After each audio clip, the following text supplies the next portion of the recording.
I'm Jon Sicotte, executive editor of the Brewer Magazine. Welcome to another edition of the Brewer Magazine podcast. We are sponsored by Keg Logistics. You can go to keglogistics.com/brewermag for more details. And of course, you can find us available 24 hours a day for your business resource needs at brewermag.com. And thank you for watching the podcast or listening, depending on where you're seeing it, either on YouTube or on Spotify. Make sure you're liking and subscribing to get your updates each week.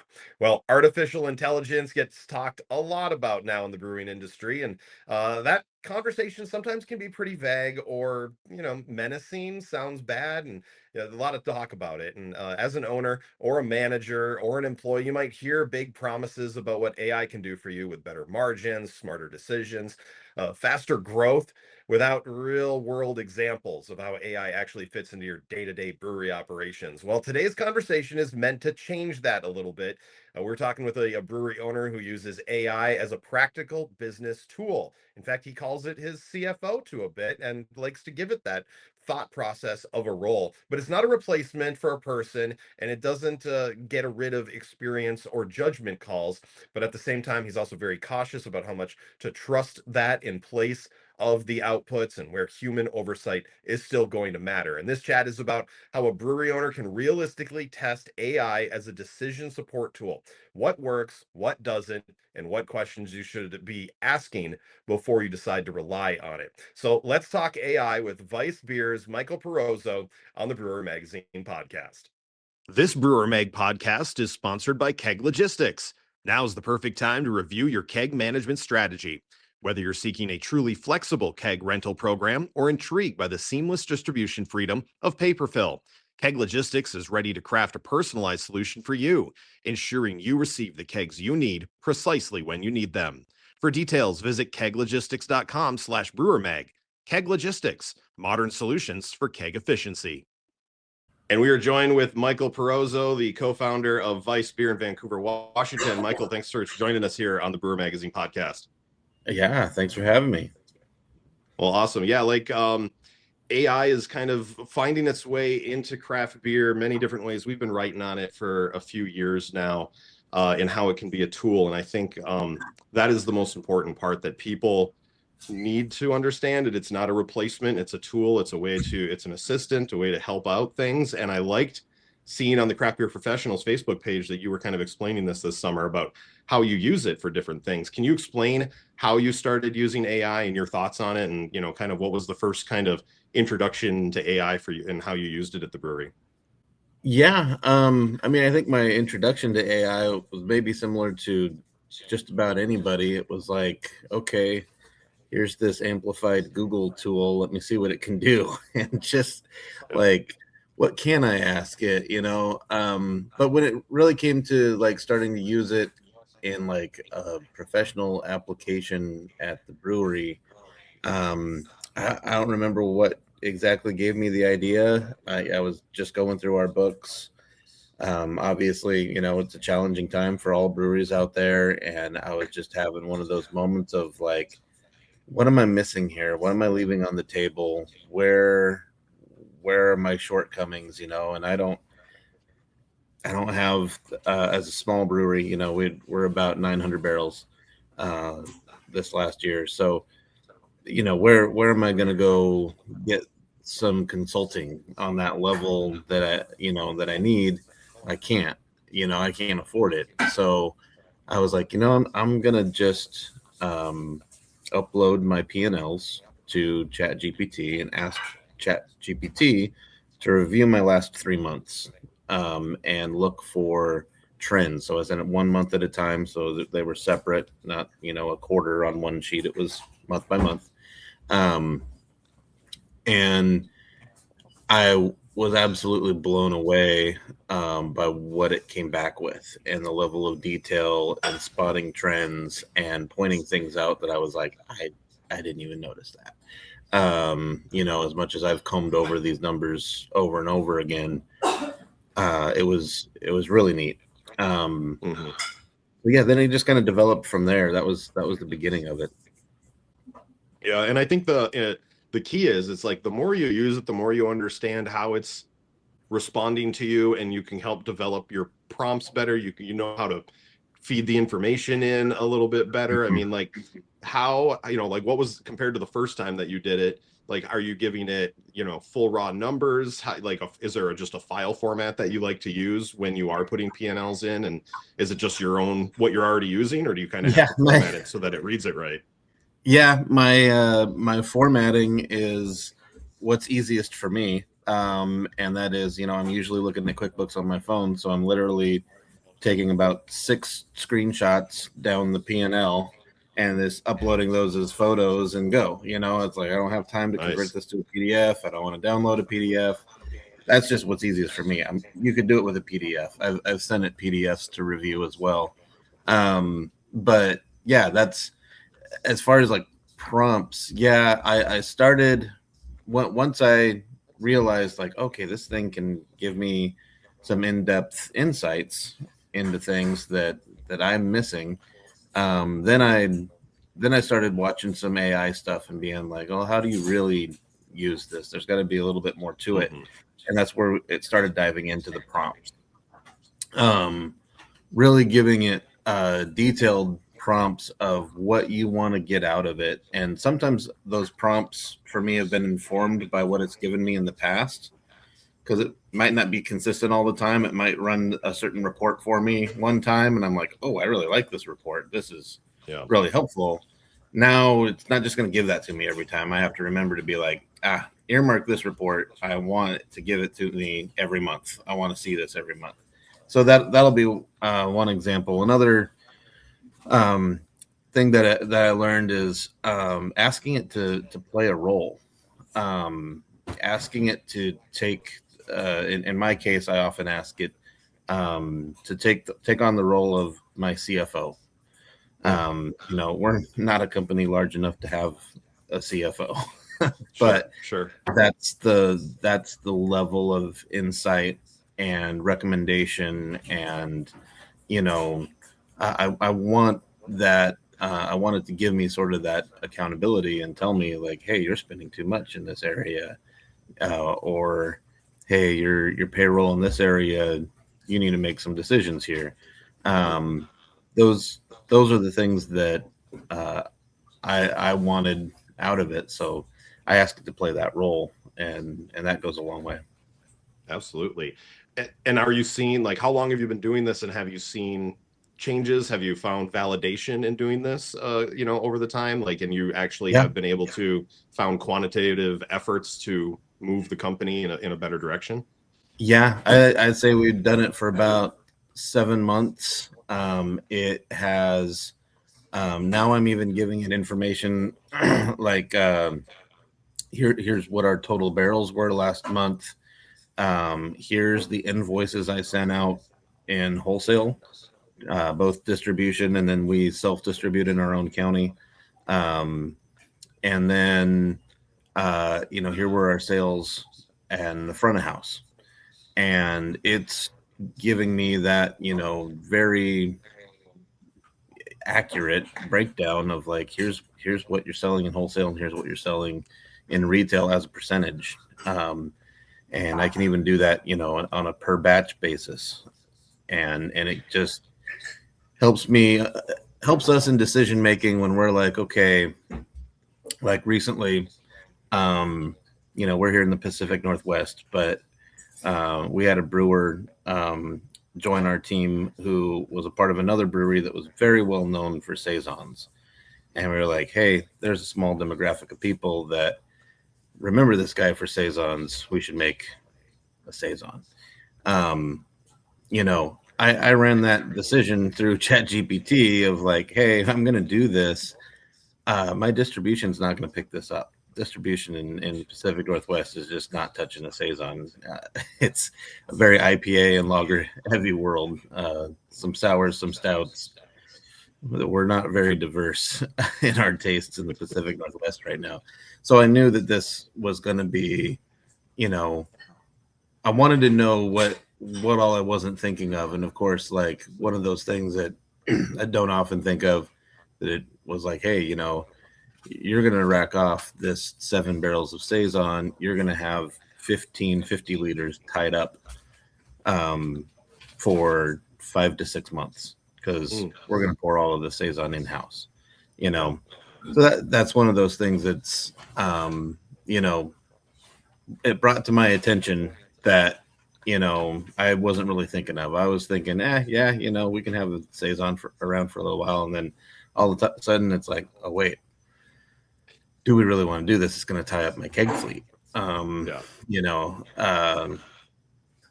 that our keg fleet's bigger than 15 kegs, but that that's a chunk that down the road, am I going to be going into March going, oh, we can't fulfill a distro order because all our kegs are out in the wild, and we're still sitting on 13 kegs of saison.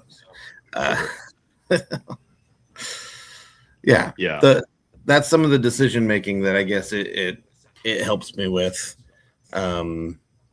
It pushed me towards some different sales goals.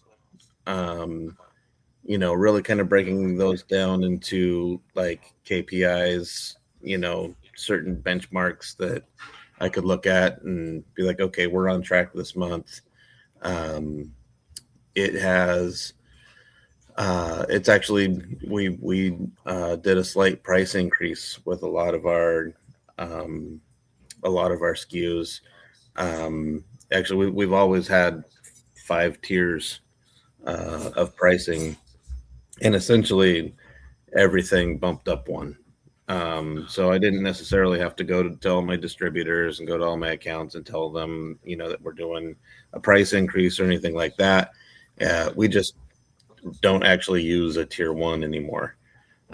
It's still in our QuickBooks for a rainy day, but everything just bumped up to tiers 2 through 5 are now all we use. And that's, we've seen the effect of that coming back to us for sure. Nice. And kind of like you mentioned, there's things that it brings up that you didn't think about. I mean, does that make you feel like you've become a better owner just in the fact that it's giving you ideas that all of a sudden are going to be in your head for any other decision, going forward? You don't have to go to the AI to figure it out. It's kind of like stuck in the back of your head. Like, oh, I can start thinking about it this way now. Yeah, for sure. I mean, it's changed the way I think in general on a lot of things. There's been a lot of discussions we've had, with our brew team, that I've run it by AI when we're trying to make a decision on something, and they've chuckled at it. It's gotten mixed reviews, when I come back and I'm like, hey, this is what this says. There's some truth to that. And, at first there's a little bit of an eye roll, but then it's like, actually, that is probably the direction we should go. That actually makes a lot of sense, and oftentimes it's something that, none of the 3 of us have thought about yet. And then here's a solution. And so, yeah, it's been great for that. Is there anything that you've ever looked at it, and it's giving you some sort of solution or thought process where you're like, that's not right? Like either the numbers are wrong. Like that's the thing I think a lot of people think is it's a easy, okay, it gives me an answer, I copy paste and move on, and I'm knocking stuff over here at my office. But there have been bad suggestions for you, and you've had to understand that.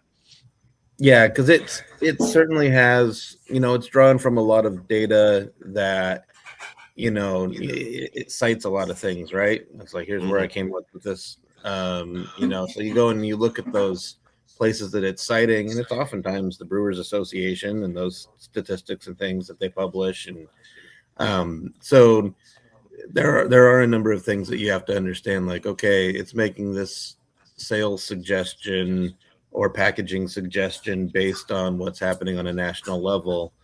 And that's not us here in the Pacific Northwest. We just have a sheer concentration of breweries between Portland and Seattle that isn't like many places in the country.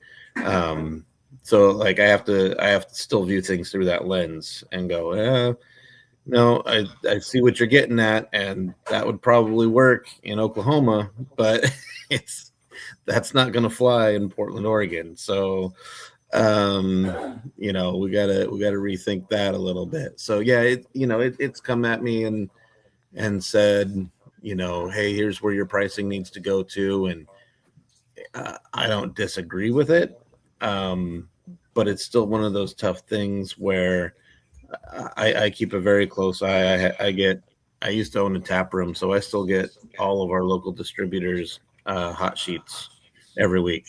And I look at them probably once a month and just see who's adjusted their pricing, what's happening out there in the distribution world. And we consider ourselves a mid-high end brand. We don't want to be the most expensive thing out there. So some of the recommendations that it's made to raise our prices, I'm like, I don't think we're in that tier yet. I don't think that'll be accepted. So yeah, there's definitely still lenses you have to look at the data through of your own understanding of your own market, of your own practices, of what you've found to be successful. You can't just rely on that. And I mean, it's the same. I think it's the same thing that a lot of breweries go through when you read those reports that come from the Brewers Association.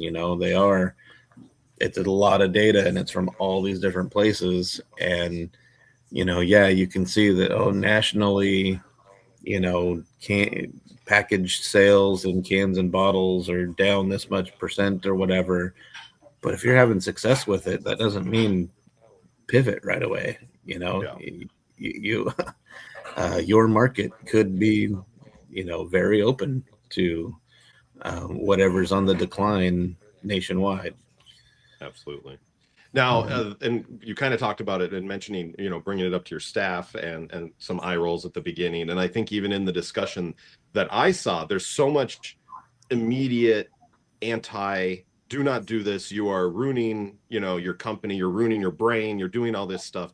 But I think there is that percentage of people that just copy paste and use it. But like, it's a tool. It's a great tool if you use it correctly. I mean, if you had blowback and heard from other people and had this discussion, like, listen, this is how it actually is being used. It's not being used in the way that you think. And I think the number one thing is people think it's social media prompts, it's making sloppy AI, posters, things like that. This is why I wanted to talk to you, because you're using it for such a different application.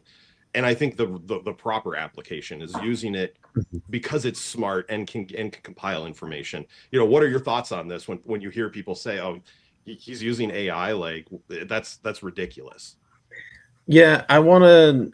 I think there's some ethics coming into the AI world now that people are grasping onto, and I think we got to be careful with that. So for me personally, where I've kind of drawn that line in those ethics is like, am I taking away an opportunity from someone else to use this? Am I using this in the place of someone? And so, going back to even I talked about how I ask it to be a CFO. Right. Again, as such a small brewery, we don't have the luxury of hiring a CFO. We don't have the luxury of hiring consultants. So I'm not taking anything away from someone else. In fact, I'd love to grow this brand and grow this company to a place that I can hire a consultant to come in and give me more direct feedback and guidance. That'd be great. So I think that's where a lot of people, definitely when it comes to what AI is doing in the design world, there's a lot of pushback on that, and there should be. I have how I got into the beer world is through marketing. I own a graphic design and marketing company that has worked for 35 different breweries in the last decade. I get it. It hurts my soul when I see an AI poster made at at a brewery that our company works for, and somebody threw it up there, and I felt the same way about Canva when people were making Canva images and posters and labels, and as a designer, you can see right through it and go, oh, Yeah. that's ouch, Yeah. but at the same time, some of those smaller breweries, they don't have the budget to hire a graphic designer to do something for them that and so I try to reserve judgment and condemnation too much. But yeah, that's I guess that's kind of the ethics area of it, is just are you taking something away from someone else? Are you using this inappropriately? And I think, yeah, if you're using it to mine data, that's what it is. It's a supercomputer for mining data and giving you feedback. Yeah. Now, speaking of it, it's data. Data is important. Data can be sensitive. What steps are you doing to protect yourself with that? And are you, obviously, are you working with vendors in any aspect of you? I mean, this question kind of came up again. I used AI to come up with some of these questions because I wanted to make sure I'm asking the right things, because I don't Right. know everything about AI, but I can ask AI to talk about AI. And it gave me this idea of like, okay, you have vendor contracts. Are you uploading anything of the sort where it's like it's personal sensitive data? Like, do you see the issues going forward or protecting yourself and data security? This Brewer Mag podcast is sponsored by Keg Logistics. Now's the perfect time to review your keg management strategy. Whether you're seeking a truly flexible keg rental program or intrigued by the seamless distribution freedom of paper fill, Keg Logistics is ready to craft a personalized solution for you, ensuring you receive the kegs you need precisely when you need them. For details, visit keglogistics.com/brewermag. Keg Logistics, modern solutions for keg efficiency. Yeah, I can't say that I've given a ton of thought to that. I haven't given it super specific vendor type things. I would say maybe the most sensitive information that I've given it. And I'd say I haven't given it anything that I wouldn't share with my employees or investors. We're a very open book company anyway, so Sure. our staff, they know how we're doing, and we're all pushing for the same goals. So I haven't given it too much sensitive information. The closest thing would be we did have a situation where we needed to separate with a business partner, and I was going to meet with our attorney about that. And we have an operating agreement that I believe is 48 pages of legalese. And yeah, so I did give that 48 pages to ChatGPT and said, here's my situation. I'm meeting with my attorney tomorrow. What are the questions I should be asking? And what are, so what it did is it made me more efficient in that meeting. I went in that meeting and already knew, hey, Mr. Attorney, I'd like to draw your attention to line 24B. It says this, and I think that applies to our situation. And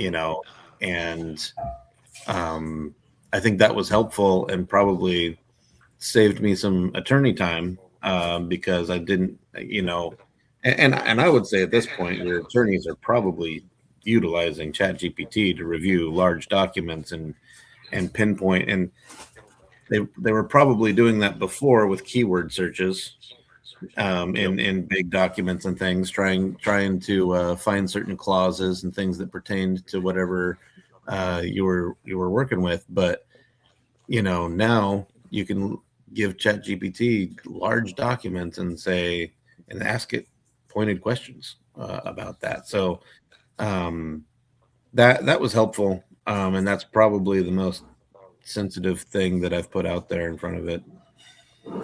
Awesome. Yeah. Time is money. So that, I mean, that's a great use of it because, like you said, lawyer fees can be expensive. So, like, the fact that you Yeah, can get that meeting done quicker, I'm 100% behind that.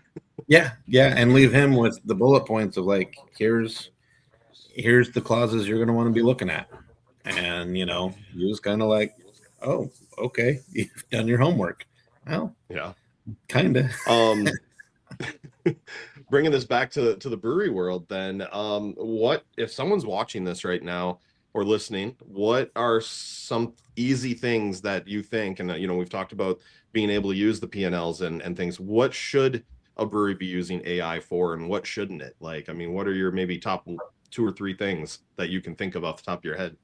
Yeah, I think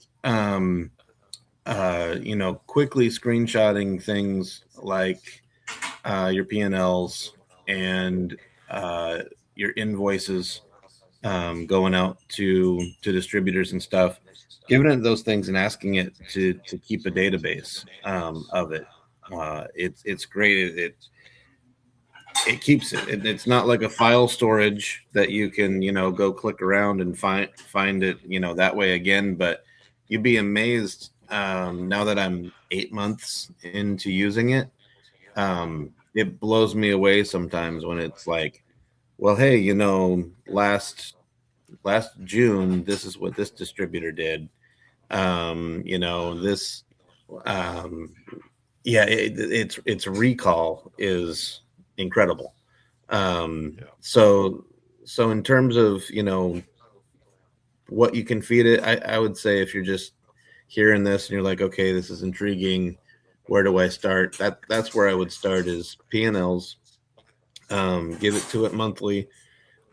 ask it ask it for feedback, ask it to be your CFO, and then work with those things. It's also really good about kind of prompting you for next steps too. It usually ends with like, here's this data, here's what I'm seeing.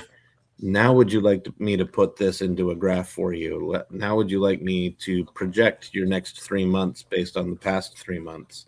um, you know I'm excited about getting to that point where I have a full year of P&Ls that I can start to actually be like, all right, year over year, what should I be expecting going into this next month? So I'm excited for that to come up here, and I believe March or April is when I started using it this way. But yeah, those would be the 2 places to start. Of course, the places to not use it. I cringe at the thought of using it for recipe development. I cringe at the thought of using it for major design pieces. I won't say all design because I've been there too. I'm I'm even a graphic designer, and I have been in a pinch where I'm like, oh, we have that event coming up this weekend, and we just need a quick poster for the window for the next few days. It's like, you know what? I'm going to I'm going to cheat this one because I can't. I don't have the time to sit down and create right now. Um, so I have done that, but I really, yeah, wouldn't use it for can labels. We've never used it for a can label. Um, Art, just there's still a human element to art that the AI Right. cannot pick up on, and it's pretty easy to spot AI art. Um, so yeah. I have used it for brainstorming around some things. We Mhm. an example of that is like we had a beer called Stay Thirsty. It was a loose reference to Limp Bizkit, uh, Yeah. and and so I was like, "Hey, give me some ideas for descriptions of a beer using lyrics from Limp Bizkit songs, and it gave me a bunch of stuff, and none of it did I use directly, but I was like, oh yeah, I forgot about that line. That's a good one. I can apply that in the description that I wrote, but it's still, much like a Google search. If I were to just Google Limp Bizkit one-liners and lyrics, I probably would have just been digging a little longer, but it did give me some ideas to jump off of. Yeah, I agree. I think you're finding the way to make it be helpful for you and not do things for you.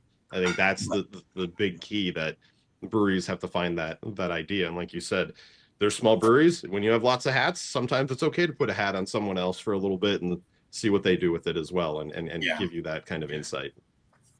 Well, I appreciate you talking about that, but I always like ending on a little bit of a fun note, and we haven't had a chance to talk about the brewery yet. So, what's going on at Vice Beer for you guys during the holidays? Obviously, Dry January is coming up, so that's always a fun time in the industry. What's going forward here for you guys here the rest of December and into January?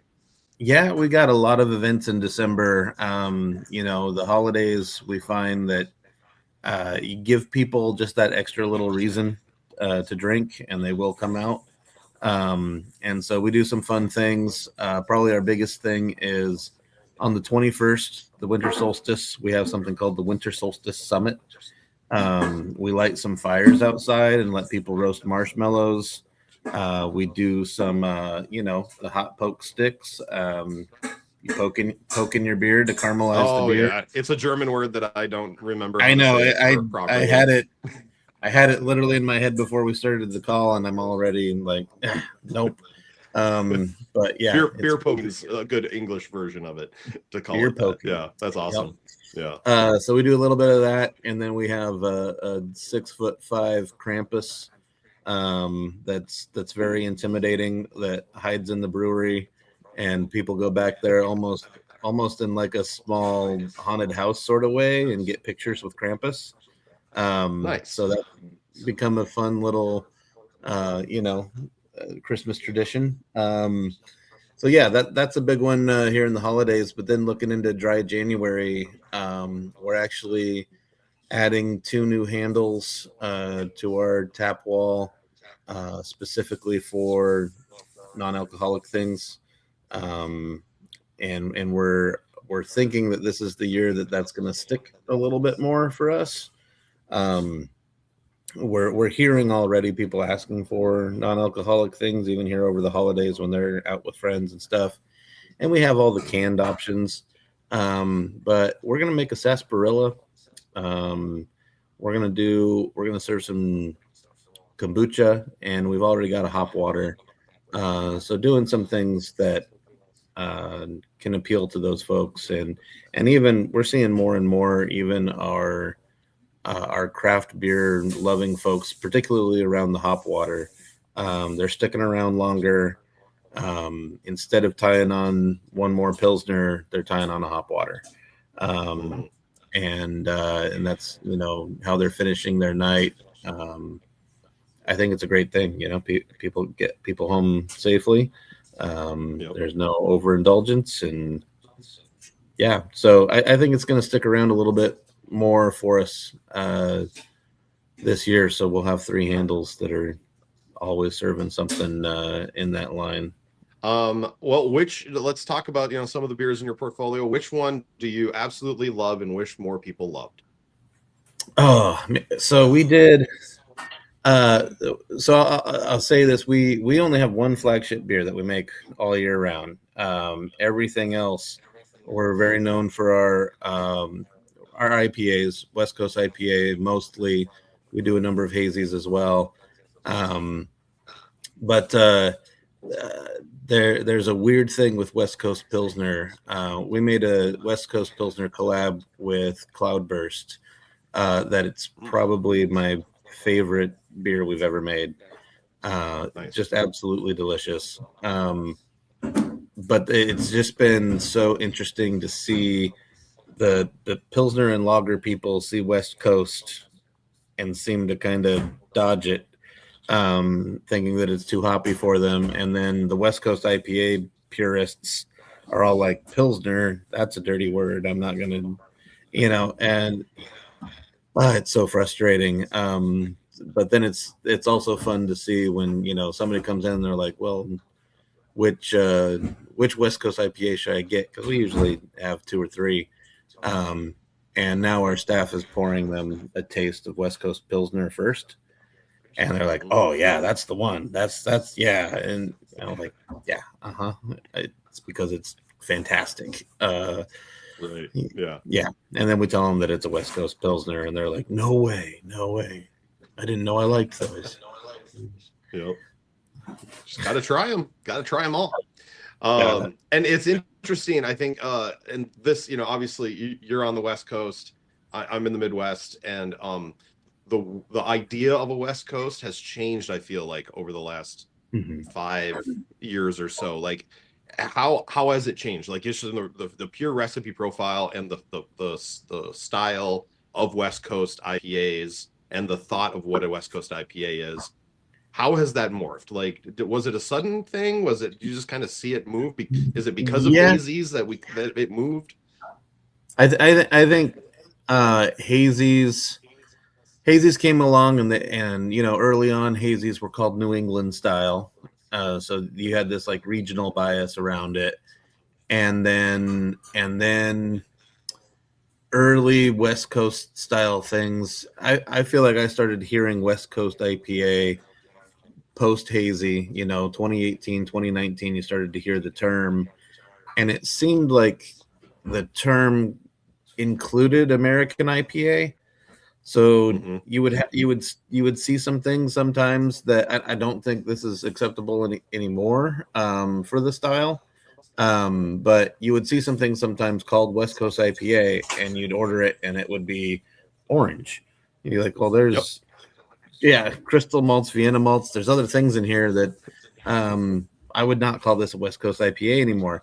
I think what kind of happened was San Diego IPA, which was a term for a hot minute that really referred to like Blind Pig and a lot of the things coming out of San Diego and really California IPA, where it was 100% 100% Pilsner malt, and it is you know, very little on the hot side in terms of hops, and then aggressive dry hopping.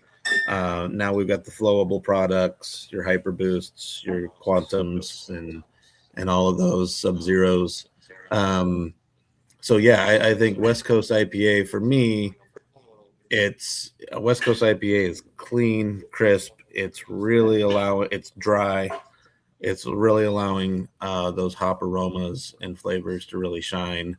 That's West Coast IPA to me, and that's what we call our West Coast IPAs. If we make an IPA that we're like, hey, let's add a touch of color to this or something, it then either becomes a American IPA or a Northwest IPA, we'll call it,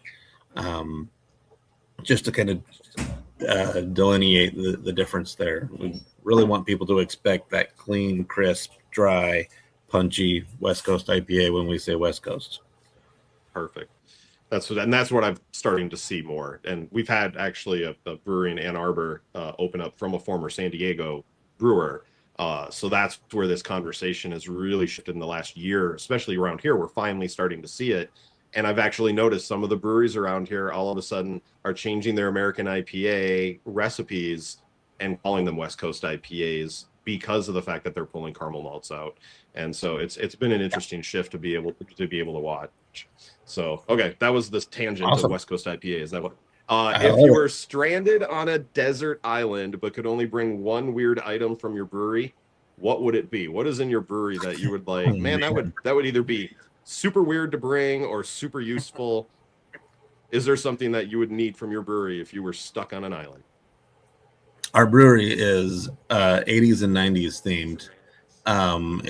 It's really it's a step back in time, our tap room and everything anyhow. So there's a lot of fun stuff. I would say that I probably have to take my favorite stand-up video game growing up, and it's why it's in our brewery. We have a video game cabinet of the game Final Fight. Not a lot of people remember Final Fight. It wasn't a super popular game, but it's it's a side scroll beat 'em up game. You just pick a player. You're just punching bad guys through, just like Ninja Turtles or Simpsons. Okay. But yeah, no, you're this. You're this guy Hagar's got to go save his daughter, and then there's Cody, and I believe the other one's Kyle, which is the girl's boyfriend, and then his friend, and they've all got to go rescue her from this like gangster that's taking her away. So final fight. I could play that all day, and I'd have that on an island with me just to keep me company. Have some comfort. That's cool. I'm going to look that up. I'm sure there's an emulator somewhere. I'm going to find it. I'm going to throw my 13-year-old in front of the TV with me, and we'll do that tonight. That'll be fun. Yeah. I'm also like, I know obviously people talk about Pac-Man and Donkey Kong and stuff, but do you remember the game Arkanoid? No. You got to look that one up. It's like Super Breakout, but it was like things would drop down and like would give you powers for your little paddle, so you could get like make it sticky, and then you could move the ball and release it in other places. You could get guns to be able to shoot the bricks out, and it was literally just like, and there was a storyline in there about like you're trapped in a prison of an alien prison, and this is how you're like working your way out. So that was, and again we had like this little Arkanoid, like Arkoind. So that'd be the one. It's like I found it on a little handheld game, like a fake Game Boy, and man, I play that thing until it runs out of power, and then I just plug it back in. It's like my fun thing. So yeah, there we traded some old school video games. On old school video games, you asked me what I'm excited about for the future earlier, and it's not necessarily January, but coming up here in 2026, we actually just put together an agreement with Atari. We're going to be making some actual Atari beers off of Atari intellectual properties and games and things like that. So we'll be doing that, and then people around the nation will be able to have access to some of those fun beers via Tavor. It's going to help us get them out in the world. So excited about awesome. I'm excited about that, and I'm looking forward to seeing what of the franchises in there, because like there are so many great Atari games, and that was my introduction as like a 5-6-year-old to be able to get an Atari 2600, and what was the one with the dragon and the little arrow that you would was it Adventure? That's the game. Adventure is the first game that pops into my head and Combat. I think that one came with the 2600.